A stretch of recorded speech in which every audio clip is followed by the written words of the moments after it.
Kalau kita mengatakan harus kepada ahli bait, merendahkan ulama. Nabi mengangkat ulama. Kalau kita mengangkat ulama, merendahkan ahli bait, nggak boleh. Ini perbandingan begini ini konyol. Di samping konyol ini pertanyaan yang aneh. Ya enggak, pertanyaannya salah.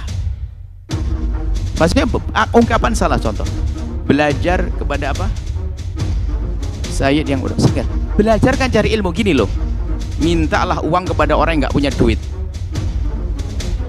Anda paham nggak kalau mana? Udah punya duit ngapain minta uang? Ya nggak ada pertanyaan, ungkapan itu nggak mungkin ada. Gimana ada ungkapan dari belajar Sayyid yang bodoh? Dia mulia dengan sayyidannya. Kalau bodoh, ya jangan belajar yang nggak punya ilmu. Aneh sekali Anda belajar sama orang yang nggak punya ilmu. Insya Allah pada kesempatan kali ini kita akan melihat satu video yang dimana sebenarnya masalah ini sudah lama ya teman-teman, tapi insya Allah kita akan bahas lagi pada kesempatan kali ini, di mana ada seorang penceramah yang mengatakan belajar kepada satu habib yang bodoh itu lebih bagus daripada belajar kepada 70 kiai yang alim. Benarkah seperti itu? Mari kita simak penjelasannya dari Buya Yahya.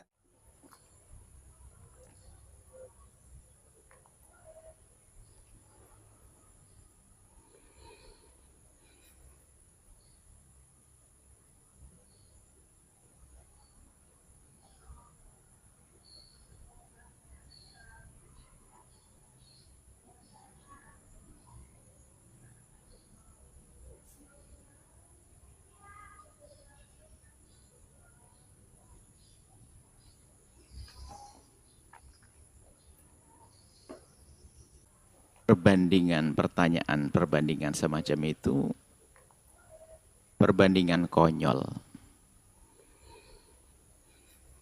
Jadi aneh, bukan pembandingannya semacam itu. Artinya perbandingan yang konyol, jawabannya juga nggak perlu. Yang harus kita pahami bahasanya, kalau orang punya nasab kepada baginda Nabi, jelas mereka adalah orang yang mulia, punya hak-hak yang harus kita penuhi, adalah ahli bait Rasulullah. Mulia karena mereka punya darah sambung dengan baginda Nabi, punya kemuliaan, kita letakkan di tempatnya, selesai. Kemudian orang alim yang mengamalkan ilmunya, orang alim yang benar adalah mulia karena ilmunya sambung dengan Nabi, kita letakkan di tempat. Bukan dibandingkan, ini fitnah kalau bandingkan begini ini. Kalau kita mengatakan harus kepada ahli bait, merendahkan ulama. Nabi mengangkat ulama. Kalau kita mengangkat ulama, merendahkan ahli bait, nggak boleh. Ini perbandingan begini ini konyol. Di samping konyol ini pertanyaan yang aneh. Ya enggak, pertanyaannya salah. Maksudnya ungkapan salah. Contoh, belajar kepada apa? Sayyid yang udah segar. Belajar kan cari ilmu, gini loh. Mintalah uang kepada orang yang nggak punya duit. Anda paham nggak kalau mana? Udah punya duit ngapain minta uang? Ya nggak ada pertanyaan, ungkapan itu nggak mungkin ada. Gimana ada ungkapan dari belajar Sayyid yang bodoh? Dia mulia dengan sayyidannya. Kalau bodoh, ya jangan belajar yang nggak punya ilmu. Aneh sekali Anda belajar sama orang yang nggak punya ilmu. Ya aneh, enggak. Pertanyaannya belajar, bukan perbandingan, makanya ini membanding-bandingkan ini nggak sah. Wong dia tidak punya ilmu, bagaimana Anda belajar? Beliau aja tidak punya ilmu. Muliakan karena dia seorang sayyid punya nasab. Ya, akan belajar. Ya enggak dong, enggak punya ilmu. Aneh sekali. Makanya perbandingan begini konyol. Saya yang cerdas dong. Bandingannya yang aneh.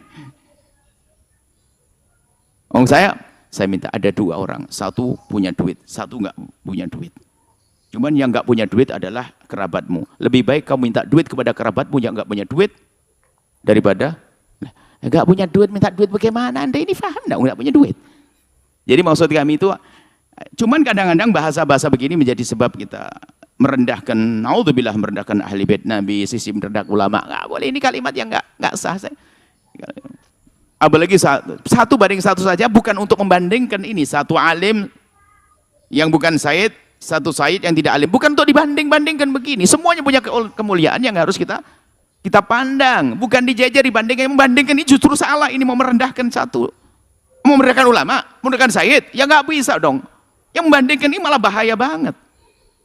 Sayyid ahli bait Nabi Muhammad, Anda punya kewajiban untuk mencintainya, menghormati, muliakannya. Iya, satu sisi ini.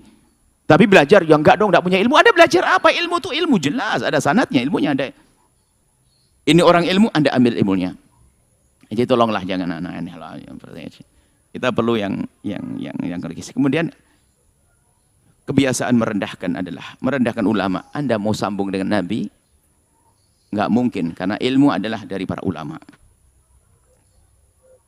Anda membenci ahli bait Nabi Muhammad, Anda punya masalah besar dengan Rasulullah. Ini babnya beda. Maka jadilah orang seperti apa?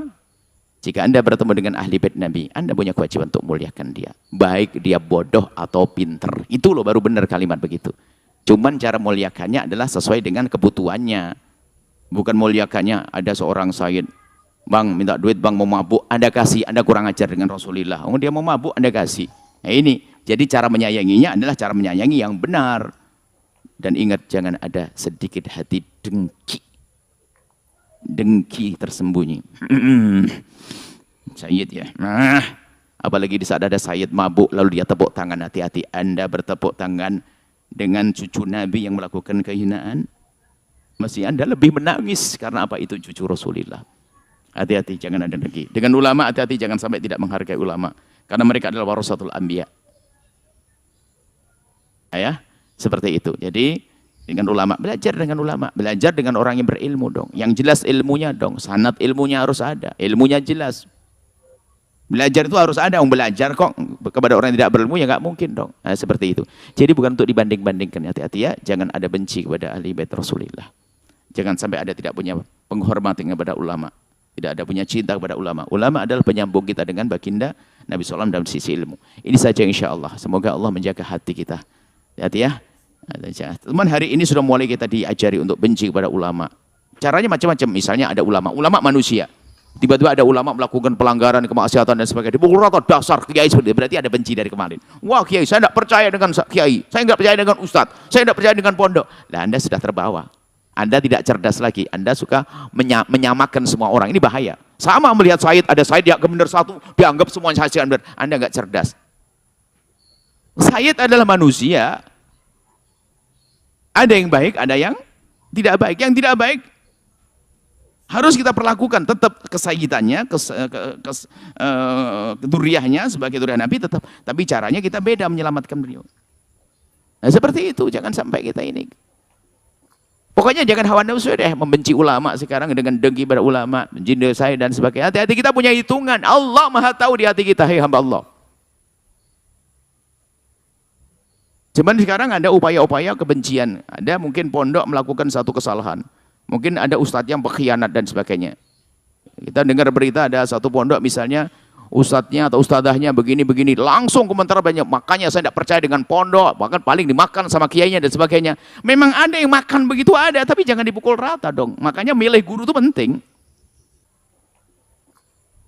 Kita gampang menyamakan. Gara-gara Said yang nggak benar dipukul rata semuanya Said. Anda punya dengki dong kepada duriah Nabi. Hati-hati. Mestinya Anda nangis dong. Ada duriah Nabi melakukan kesalahan pelanggaran, nangis. Kemudian Anda berusaha untuk menyelamatkan beliau. Begitu. Bermasalah kita adalah benci. Benci siapa saja. Dengki. Dengki pada orang biasa saja nggak boleh. Apalagi kepada ulama. Pada duriah Nabi. Hai hamba Allah. Ini urusan Anda pribadi kepada Allah. Saya tidak mengatakan Anda semuanya. Urusan Anda dengan Allah. Anda punya Tuhan Allah yang maha tahu tentang hati Anda, sudahlah. Kalau saya pura-pura cinta tapi saya membenci, saya pura-pura cinta ulama saya dengki, Allah tahu kok. Saya pura-pura cinta ahli bait tapi mendengki, benci. Biar alasannya saya ingin selamatkan dia, wah saya ingin nolong dia dan sebagainya, tapi sebenarnya saya menjerumuskan. Allah maha tahu loh ya. Urusanmu dengan Allah, hai hamba Allah. Ya seperti itu.